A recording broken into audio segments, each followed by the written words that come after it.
Nessa primeira aula a gente vai falar sobre a história do uso mágico e energético das pedras e cristais. O uso dos cristais como fonte de cura, limpeza e boas vibrações não é novidade. As pedras preciosas foram utilizadas já na fundação de Nova Jerusalém, nas ruínas da Babilônia, nas tumbas dos governantes egípcios e chineses também. Também são citadas na Bíblia inúmeras vezes. Para alguns povos indígenas, os cristais são seres sagrados, detentores dos registros da Mãe Terra. Algumas peças de cristais especialmente grandes e límpidas são chamadas de cristais de visão ou cristais que veem. Neles, o ancião da tribo conseguiria ver o novo caminho a ser tomado ou o destino de toda a tribo. O xamã especializado na cura pelas pedras é chamado de xamã da pedra e ele tem a capacidade de diagnosticar e tratar doenças utilizando minerais, pedras e cristais. Inclusive, há um belo conto indígena que diz que o criador, vendo a escuridão da noite,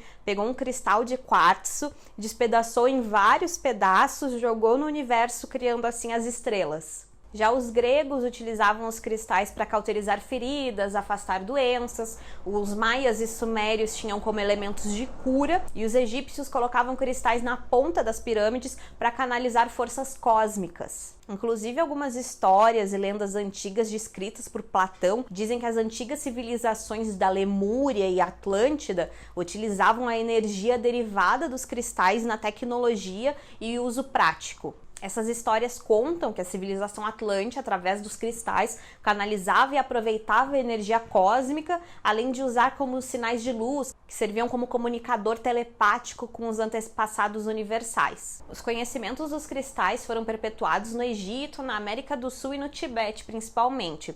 Até os budistas tibetanos dizem que tudo na natureza tem uma alma imortal, inclusive os cristais, então eles teriam a alma aí dos nossos antepassados. E nem só de mágica vivem os cristais, viu? A forma geométrica perfeita das pirâmides do Egito reproduz com exatidão as leis físicas dos cristais. Escritos antigos gregos, romanos e indianos mencionam esse uso das pedras para saúde, proteção e desenvolvimento de certas virtudes, como a ampla utilização das gemas na medicina ayurvédica. Já os soldados romanos utilizavam camafeus de ágata para proteção.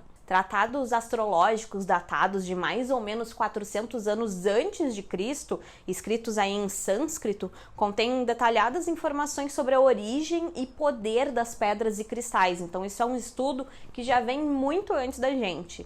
Acredita-se que os sumérios tinham uma medicina bastante avançada e isso incluía cirurgias delicadas com medicamentos baseados tanto em ervas quanto em cristais. Inclusive, no início da acupuntura chinesa, usavam-se agulhas com ponta de jade. Destaca-se ainda a adoração das pedras pelas tribos celta e sacerdotes druidas, os quais utilizavam a energia das pedras em rituais mágico-religiosos e sistema de espiritualidade, como forma de conexão com as deidades da natureza, da terra e do universo, usando minerais e os poderes dos cristais para finalidades curativas, preditivas, mágicas e ritos espirituais. E aí no Brasil, diversas tribos indígenas se referem ao uso das pedras e cristais para distintos usos práticos e religiosos. Só para citar alguns, os índios guaranis, os xinguanos, chavantes e os charruas do sul do país. Esses últimos coletavam cristais de diversas cores, especialmente quartzo,